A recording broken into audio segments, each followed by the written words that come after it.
News ಅವರಿಗೆ ಸ್ವಾಗತ. ನಾನು ಈಗಾಗಲೇ ಹೇಳ್ತಾ ಇದ್ದೆ, ಸಿದ್ದರಾಮಯ್ಯ ಸರ್ಕಾರ ಸೆಂಚುರಿ ಬಾರಿಸ್ತಾ ಇದೆ. ಮತ್ತೊಂದು ಕಡೆ ಮೋದಿ ಸಿದ್ದರಾಮಯ್ಯ ಅನ್ನುವಂಥ ಹೋಲಿಕೆ ಮಾಡ್ತಾ ಇರ್ತಕ್ಕಂಥದ್ದು ಕೂಡ ಎಷ್ಟು ಸರಿ ಅನ್ನುವಂಥ ಪ್ರಶ್ನೆ ಕೂಡ ಇದೆ.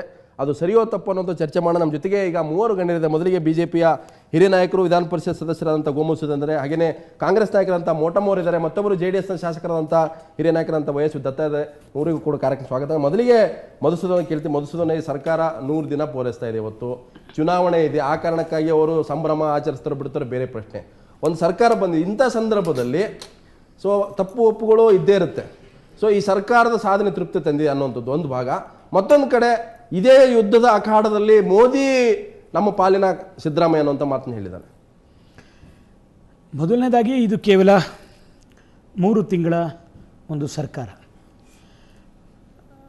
3 ತಿಂಗಳ ಸರ್ಕಾರದ ಮೇಲೆ ನಾನು ಯಾವುದೇ ಟೀಕೆಯನ್ನು ಮಾಡಲಿಕ್ಕೆ ಇಷ್ಟಪಡೋದಿಲ್ಲ. ಇನ್ನು ಎರಡನೇದಾಗಿ ಎಲ್ಲ ವಿರೋಧ ಪಕ್ಷದವರು ಸಹ ಯಾವುದಾದ್ರು ಒಂದು ಸರ್ಕಾರದ ವಿರುದ್ಧ ಮಾತನಾಡಬೇಕಾದ್ರೆ ಒಂದು ಜಸ್ಟೇಷನ್ ಪೀರಿಯಡ್ ಅಂತ ಕೊಡ್ತಾರೆ. ಆ ಪೀರಿಯಡ್ನಲ್ಲಿ ನಾವು ಅವರ ಮೇಲೆ ಯಾವುದೇ ಆರೋಪವನ್ನು ಮಾಡೋದಿಲ್ಲ. ಈ ಸಮಯದಲ್ಲಿ ಪ್ರಿಮೆಚ್ಯೂರ್ಡ್ ಅಂತ ಹೇಳಿ ಆ ಕಾರಣಕ್ಕೋಸ್ಕರವಾಗಿ ನಾನು ಮಾಡಲ್ಲ. ಆದರೆ ಇನ್ನೊಂದು ಕಾರಣಕ್ಕೋಸ್ಕರ ನಾನು ಮಾಡಲ್ಲ, ಸಿದ್ದರಾಮಯ್ಯ ನಮ್ಮೂರಿನವರು. ಹಾಗಾಗಿ ನಾನು ಮಿಕ್ಕವರು ಎಷ್ಟು ಮಾರ್ಜಿನ್ ಇಟ್ಟು ಬರೀತಾರೋ ಅದಕ್ಕಿಂತ 1 mm ಜಾಸ್ತಿ ಇಟ್ಟು ನಾ ಬರೀತೀನಿ. ನಿಮ್ಗೆ ನಿಮ್ಮ ಊರಿನ ಪ್ರೇಮ ಹೆತ್ತವರಿಗೆ ಹೆದ್ದನ ಮುಗ್ಗು ಅನ್ನತ್ತಾರೆ. ಏನಂದ್ರೆ ಬಸ್ಟ್ ಬೇರೆ ಇನ್ನೇನಲ್ಲ ಕಾರಣ. ನಮ್ಮೂರಿನವರು ಒಬ್ಬರು ಮುಖ್ಯಮಂತ್ರಿ ಆಗಿದ್ದಾರೆ ಅಂತನ್ನುವಂಥ ಒಂದು ಹೆಮ್ಮೆ ಇದೆ. ಆ ಕಾರಣಕ್ಕೋಸ್ಕರ ನಾನು ಬಾಯಿ ಬಿಡಬೇಕಾದ್ರೆ ಅದು ಪೂರ್ಣ ಸಾಕ್ಷಿ ಆಧಾರಗಳ ಸಮೇತವಾಗಿ ನಾನು ಬಾಯಿ ಬಿಡಬೇಕು. ಪಕ್ಷ ಮೀರಿದ ಪ್ರೀತಿ, ಇದು ಅಭಿಮಾನ ಪ್ರೀತಿ. ನಾನು ಹೇಳ್ತಾ ಇದಕ್ಕೆ ಹೇಳೋದು ಪ್ರೀತಿ ಅಲ್ಲ, ನಾನು ಹೇಳ್ತಾ ಇರೋದು ಇದಕ್ಕೆ ಹೇಳಬೇಕು ಅಂದ್ರೆ ಸೌಜನ್ಯ ಅಂತ ಹೇಳಬೇಕು. ಸೌಜನ್ಯದಲ್ಲಿ ತಪ್ಪು ಒಪ್ಪುಗಳು ಬಚ್ಚಿ ಹೋಗ್ತವೆ ಅಂತ ನನ್ನ ಪ್ರಶ್ನೆ. ನಾನು ಹೇಳ್ತಾ ಇರೋದು ಬಾಯಿ ಬಿಡಬೇಕು ಅಲ್ಲ. ನಾನು ಹೇಳಿದೆ, ನಾನು ಬಾಯಿ ಬಿಡಬೇಕಾದ್ರೆ ಪೂರ್ಣ ಸಾಕ್ಷ್ಯಾಧಾರಗಳನ್ನ ಇಟ್ಕೊಂಡು ಬಾಯಿ ಬಿಡ್ತೇನೆ. ಅದಕ್ಕೋಸ್ಕರ ಕಾಯ್ತಾ ಇದ್ದೇನೆ. ಇನ್ನು ಟೈಮ್ ಇದೆ, ಇನ್ನು 3 ತಿಂಗಳು ಟೈಮ್ ತಗೊಳ್ಳಿ. ಎಲ್ಲ ಕೈಗೆ ಸಿಕ್ಕಿಲ್ಲ, ಏನೂ ಇಲ್ಲ, ಆಗಿಲ್ಲ ಅಂತ ಹೇಳ್ತಿಲ್ಲ, ಕೈಗೆ ಸಿಕ್ಕಿಲ್ಲ ಅಂತ ಹೇಳ್ತಾ ಇರೋದು. ಕೈಗೆ ಸಿಗಬೇಕಾಗಿದ್ದೇನು ಅಂತ ಸಾಕ್ಷ್ಯಾಧಾರಗಳು. ದತ್ತ ಅವರೇ, ಮಧುಸೂದನ್ ಈಗ ಅಪೋಸಿಷನ್ ಪಕ್ಷ, ನಿಮ್ದು ಅಪೋಸಿಷನ್, ಹೆಚ್ಚು ಕಮ್ಮಿ ಇಬ್ರು ಪ್ರಿನ್ಸಿಪಲ್ ಅಪೋಸಿಷನ್. ಟೆಕ್ನಿಕಲಿ ನೀವು ಪ್ರಿನ್ಸಿಪಲ್ ಅಪೋಸಿಷನ್, ಅದು ಇಬ್ಬರು ಅಪೋಸಿಷನ್. ಮಧುಸೂದನ್ ಹೇಳ್ತಿದ್ರೆ ನಮ್ಗೆ ಯಾವುದು ಸಾಕ್ಷ್ಯಾಧಾರ ಸಿಗ್ತಾ ಇಲ್ಲ, ಇನ್ನೂ ಟೈಮ್ ಬೇಕು. ಈಗ ಈ ಸರ್ಕಾರ ನಿಮಗೆ, ನಿಮ್ಮ ಪ್ರಕಾರ ಅಥವಾ ಒಂದು ಕಾರ್ಡನ್ನು ನೋಡೋದೇ ಆದರೆ ಇದು ತೃಪ್ತಿಯಾಗಿದೆ, ಸರ್ಕಾರ ಸರಿಯಾದ ಮಾರ್ಗದಲ್ಲಿ ಹೋಗ್ತಾ ಇದೆಯಾ, ಅಥವಾ ಹಿಂದಿನ ಸರ್ಕಾರ ಕಂಪೇರ್ ಮಾಡಿದ್ರೆ ಸಿದ್ದರಾಮಯ್ಯ ಆಡಳಿತ ಯಾವ ದಿಕ್ಕಿನಲ್ಲಿದೆ, ಆದರೆ ಏನಾದರೂ ವಾಸನೆ ಸಿಗ್ತಾ ಇದೆ ನಿಮಗೆ? ಈಗ ಮಧುಸೂದನ್ ಹೇಳಿದ ಒಂದು ಮಾತನ್ನು ನಾನು ಕೂಡ ಒಪ್ತೀನಿ. ಯಾವುದೇ ಒಂದು ಹೊಸ ಸರ್ಕಾರ ಬಂದಾಗ ಅವರು ಹೊಸ ಸನ್ನಿವೇಶಕ್ಕೆ, ಈಗ ಕಾಂಗ್ರೆಸ್ 9 ವರ್ಷಗಳ ನಂತರ ಪೂರ್ಣ ಪ್ರಮಾಣದ ಸರ್ಕಾರ ರಚನೆ ಮಾಡಿ ಏಕೈಕ ಪಕ್ಷವಾಗಿ ಆಡಳಿತ ಪಕ್ಷಕ್ಕೆ ಬಂದಿದೆ. ಹಾಗಾಗಿ ಈಗ ಬಂದು ಇನ್ನೂ ಕೂಡ 100 ದಿನ ಆಗಿದೆ. 100 ದಿನದ ಒಳಗಡೆ ಒಂದು ಸರ್ಕಾರದ ಕಾರ್ಯವೈಖರಿನ ವಿಮರ್ಶೆ ಮಾಡುವಂಥದ್ದು, ವಿಶ್ಲೇಷಣೆ ಮಾಡುವಂಥದ್ದು, ಅನುಚಿತವಾಗಿರುವಂಥದ್ದು ಮತ್ತು ಅದು ನನಗೆ ದೃಷ್ಟಿ ಒಳಗಡೆಯಲ್ಲಿ ಈಗ ಅದಕ್ಕೆ ಸಮಯ ಸಂದರ್ಭ ಸನ್ನಿವೇಶ ಅಲ್ಲವೇ ಅಲ್ಲ.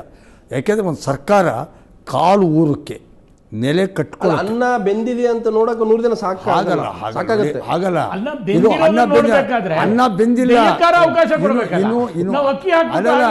ಈಗ ನೀವು ಈಗಿನ್ನೂ ಒಲೆ ಮೇಲೆ ಪಾತ್ರೆ ಇಟ್ಟು ನೀರು ಹಾಕಿ ಅದ್ರೊಳಗೆ ಅಕ್ಕಿ ಹಾಕಿದ್ದೀರಾ, ಇನ್ನು ಬೇಯಕ್ಕೆ ಸ್ಟಾರ್ಟ್ ಆಗಿಲ್ಲ. ಈಗ ಅನ್ನ ಬೆಂದಿದೆಯಾ ಅಂತ ಹುಡುಕಕ್ಕೆ ಹೋದರೆ ನಮ್ಮೊಂದು ಜನ ದಡ್ರಪ್ಪ ಇವ್ರು ಏನಯ್ಯ ಇವರು ಅಂತಾರೆ.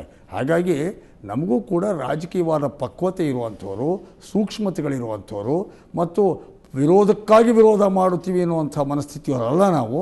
ಆದ್ದರಿಂದ ನಿರ್ವಿಕಾರವಾಗಿ ಹೇಳೋದಾದರೆ ಈ 100 ದಿನಗಳಲ್ಲಿ ಒಂದು ಸರ್ಕಾರದ ಕಾರ್ಯವೈಖರಿನ ವಿಮರ್ಶೆಗೆ, ವಿಶ್ಲೇಷಣೆಗೆ ಒಡ್ಡುವಂಥದ್ದು.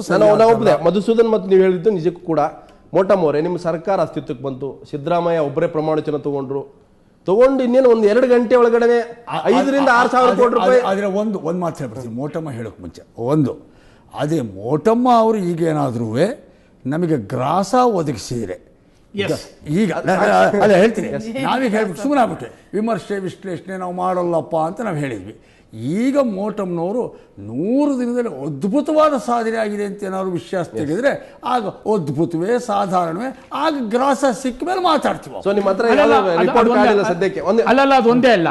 ನಮಗೆ ನಾನು ಹೇಳಿದೆ, ನಮಗಿನ್ನೂ ಸಾಕ್ಷಿ ಪುರಾವೆಗಳು ಯಾವುದೂ ಸಿಕ್ಕಿಲ್ಲ ಅಂತ. ಆದರೆ ಮೋಟಮ್ನವರು ನಮ್ಮ ಅಕ್ಕ ಅವರು ಒಳಗಡೆನೆ ಇರುವಂತವ್ರು. ಒಂದ್ ನಿಮಿಷ ಹಾಗಾಗಿ ಅವ್ರ ಹತ್ರ ಏನಾರ ಸಾಕ್ಷಿ ಪುರಾವೆಗಳು ಮಧುಸೂದನ್ ನೀನ್ ಅನ್ಕೊಂಡಿರೋ ತಪ್ಪಪ್ಪ, ನಮ್ಮ ಹತ್ರ ಇದಾವೆ ಸಾಕ್ಷಿಗಳು ಅಂತ ಹೇಳಿ ಫೀಡ್ಬ್ಯಾಕ್. ಒಂದ್ ನಿಮಿಷ ಮೋಟಮ್ನವರೇ, ಹಿಂದಿನ ಸರ್ಕಾರ ನೋಡಿ, ಹಿಂದೆ ನಿಮ್ಮ ಎಸ್.ಎಂ. ಕೃಷ್ಣ ಸರ್ಕಾರ ಮತ್ತೊಂದು ಸರ್ಕಾರ ಬೇಡ, ಹಿಂದಿನ ಸರ್ಕಾರ ಅಂದ್ರೆ ಯಡಿಯೂರಪ್ಪ ನೇತೃತ್ವದ ಬಿಜೆಪಿ ಸರ್ಕಾರ ಅಸ್ತಿತ್ವಕ್ಕೆ ಬಂದಾಗ 100 ದಿನಗಳಲ್ಲಿ ಆಗಬಾರದಾಗಿದೆ. ನಿಮ್ಗೆ ಗೊತ್ತಿದೆ, ಮಧುಸೂದನ್ ಅವ್ರಿಗೆ ಕೇಳಲ್ಲ. ಈಗ ಅವರು ಹೇಳಿದ್ರು ನಮಗೆ ಸಾಕ್ಷಿ ಪುರಾವೆ ಬೇಕು ಅನ್ನುವಂಥದ್ದಿದೆ. ಬಹುತೇಕ ಮುಂದೆ ಸಿಗ್ಬೋದು, ಸರ್ಕಾರ ಬಂದಾಗ ಬಹುತೇಕ ಇವ್ರಿಗೆ ಎಲ್ಲ ಸಾಕ್ಷಿ ಪುರಾವೆ ಸಿಗ್ತವೆ, ಅಸ್ತ್ರಗಳು ಸಿಗ್ತವೆ. ನಿಮ್ಮ ಪ್ರತಿಪಕ್ಷದಲ್ಲಿದ್ದಾಗ ನೀವೇನು ಹೇಳಿದ್ರಿ?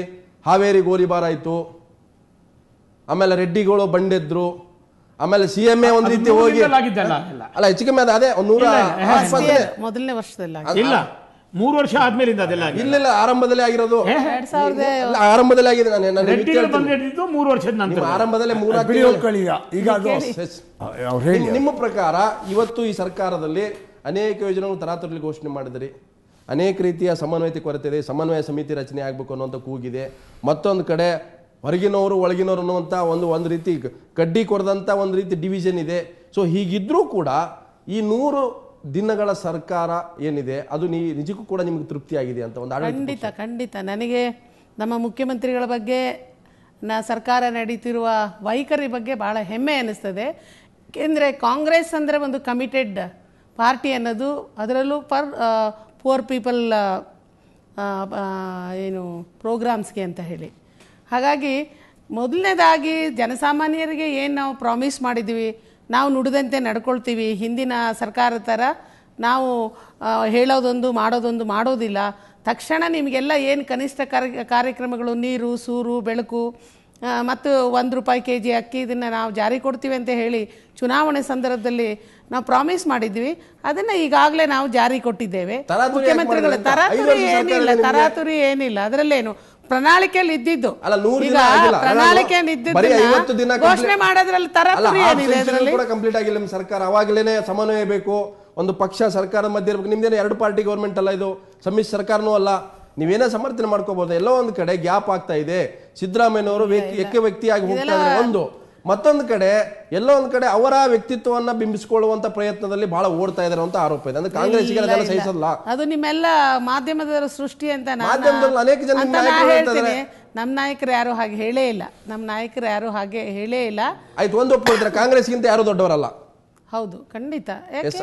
ಅಂದ್ರೆ ಆಲ್ಟರ್ನೇಟಿವ್ ಬೆಳೆಯಕ್ ಬಿಡೋದಿಲ್ಲ. ಯಾವುದೇ ಒಂದು ರಾಷ್ಟ್ರೀಯ ಪಕ್ಷ ಒಂದು ಪ್ರಾದೇಶಿಕ ನಾಯಕತ್ವ ವ್ಯಕ್ತಿ ಮುಖ್ಯ ಆಗೋದಿಲ್ಲ. ಪಕ್ಷದ ನೀತಿ ಸಿದ್ಧಾಂತಗಳನ್ನ ತತ್ವಗಳನ್ನ ಜಾರಿಗೆ ತಂದಾಗ ಆ ವ್ಯಕ್ತಿ ಪಕ್ಷದಷ್ಟೇ ಪ್ರಮುಖ ಆಗ್ತಾನೆ. ಆ ಕೆಲಸವನ್ನು ಮುಖ್ಯಮಂತ್ರಿಗಳು ಮಾಡಿದ್ದಾರೆ ಸಿದ್ದರಾಮಯ್ಯನವರು. ಬಹಳಷ್ಟು ಮೂಲ ಕಾಂಗ್ರೆಸ್ಸಿಗರು ಮಂತ್ರಿಗಳಾಗಬೇಕಾಗಿತ್ತು, ಆಗಿಲ್ಲ, ತಮ್ಮವರೇ ಮಾಡ್ಕೊಂಡಿದ್ದಾರೆ. ನಮ್ದೇನ್ ನಡೀತಾ ಇಲ್ಲ ಅನ್ನೋ ಅಸಮಾಧಾನ, ಅದಕ್ಕೆ ಸಮನ್ವಯ ಸಮಿತಿ ಬೇಕು ಅಂತ. ಬಿಡಿ, ಅದೆಲ್ಲ ಅವರವ್ರ ಯೋಗದಲ್ಲಿ ಯಾರು ಮಂತ್ರಿ ಆಗ್ಬೇಕಾಗತ್ತೆ, ಯಾವ ಸಂದರ್ಭದಲ್ಲಿ ಹಾಗಾಗಿರ್ತಾರೆ. ಎಲ್ಲ ಸಂದರ್ಭದಲ್ಲಿ ಎಲ್ಲರೂ ಮಂತ್ರಿ ಆಗಲಿಕ್ಕೆ ಸಾಧ್ಯ ಆಗುವುದಿಲ್ಲ. ಆದರೆ ನನಗೆ ನಮ್ಮ ಸರ್ಕಾರ ನಡೀತಿರುವ ರೀತಿ, ವೈಖರಿ, ತಂದಿರುವಂಥ ಕಾರ್ಯಕ್ರಮಗಳು, ಈಗಾಗಲೇ 164 ಕಾರ್ಯಕ್ರಮಗಳು ನಮ್ಮ ಪ್ರಣಾಳಿಕೆಯಲ್ಲಿ ಘೋಷಣೆ ಆಗಿದೆ. ಸುಮಾರು 40ರಿಂದ 55 ಪ್ರೋಗ್ರಾಮ್ಗಳನ್ನ ನಾವು ಅನುಷ್ಠಾನಗೊಳಿಸಲಿಕ್ಕೆ ಈಗಾಗಲೇ ಪ್ರಾರಂಭ ಮಾಡಿದ್ದೇವೆ. ನಿಮಗೆ ಗೊತ್ತಿರೋ ಹಾಗೆ ಅನ್ನಭಾಗ್ಯ ಯೋಜನೆ ಇರ್ಬೋದು, ಕ್ಷೀರಭಾಗ್ಯ ಯೋಜನೆ ಇರ್ಬೋದು, ಈ ಹಾಲು ಉತ್ಪಾದನೆ ಮಾಡುವಂಥ ರೈತ ಏನಿದ್ದಾನೆ ಅವನಿಗೆ ₹2 ₹4 kg ಅಕ್ಕಿ ಮಾಡಿರೋದಿರ್ಬೋದು, ಭಾಗ್ಯ ಜ್ಯೋತಿ. ಬಟ್ ಒಂದು ಏನಂದ್ರೆ ಬಹಳಷ್ಟು ಜನ ಒಪ್ತಾ ಇಲ್ಲ ಅದನ್ನ. ಎಲ್ಲೋ ಒಂದ್ ಕಡೆ ಅಹಂಕಾರದಿಂದ ಹೋಗ್ತಾ ಇದ್ದಾರೆ ಸಿದ್ದರಾಮಯ್ಯ. ಅವರ ನಡವಳಿಕೆನೇ ಸರಿ ಇಲ್ಲ. ಈ ಸರ್ಕಾರ ಸಾಕ್ತಿರೋದೇ ಬೇರೆ ತರ ಇದೆ. ಅಧಿಕಾರಿಗಳ ಭ್ರಷ್ಟಾಚಾರದಲ್ಲಿ ಅಧಿಕಾರ ವರ್ಗಗಳ ಭ್ರಷ್ಟಾಚಾರ ಅಂತ ಕುಮಾರಸ್ವಾಮಿ ಹೇಳಿದ್ದಾರೆ. ಇಲ್ಲ, ಯಾವ ರೀತಿ ಅಹಂಕಾರ ಅಂದರೆ ಇನ್ ವಾಟ್ ಸೆನ್ಸ್ ಅಂತ ಬೇಕಲ್ಲ. ಅವರು ಮೊದಲಿಂದಲೂ ಅವರ ಒಂದು ನಡವಳಿಕೆ ಏನಿದೆ, ಒಂದು ಸಿದ್ಧಾಂತ, ಒಂದು ತತ್ವ, ತಾನು ಮಾಡಬೇಕಾದ್ರಲ್ಲಿ ಬದ್ಧತೆ ಇದೆ. ಅದನ್ನ ನಡೆಸಿದ್ರಿಂದ ಅಥವಾ ಅದನ್ನ ಮಾಡೋದ್ರಿಂದ ಅದನ್ನ ಅಹಂಕಾರ ಅಂತ ಕರೀಲಿಕ್ಕೆ ಬರೋದಿಲ್ಲ. ಅಲ್ಲ, ನಿಮ್ ಕಾಂಗ್ರೆಸ್ ನಿಮ್ಗೆ ಚೆನ್ನಾಗಿ ಗೊತ್ತಿ, ನೀವು ಬಹಳ ವರ್ಷಗಳು ಕಾಂಗ್ರೆಸ್ ನಲ್ಲಿ ಇದ್ರಿ, ಇಲ್ಲಿವರೆಗೂ ಕೂಡ ಕಾಂಗ್ರೆಸ್ ಅಲ್ಲಿ ಇದ್ರೆ ಅಲ್ಲಿ ಅನ್ನುವಂಥದ್ದಕ್ಕೆ ಅವಕಾಶ ಇಲ್ಲ. ನಾವು ಅಂತ ಹೋಗ್ಬೇಕು. ಅಲ್ಲಿ ನಾವು ಅನ್ನೋದ್ರ ಬಗ್ಗೆ ಸಮಸ್ಯೆ ಶುರು ಆಗ್ತಾ ಇದೆ. ಬಹುತೇಕ ಅದು ನಿಮಗೆ ಅಪಾಯ ಆಗ್ಬೋದು. ಅದ್ರ ಮೇಲೆ ಚರ್ಚೆ ಮಾಡ್ತೀನಿ. ಅದಕ್ಕಿಂತ ಮೊದಲು ಒಂದು ಬ್ರೇಕ್.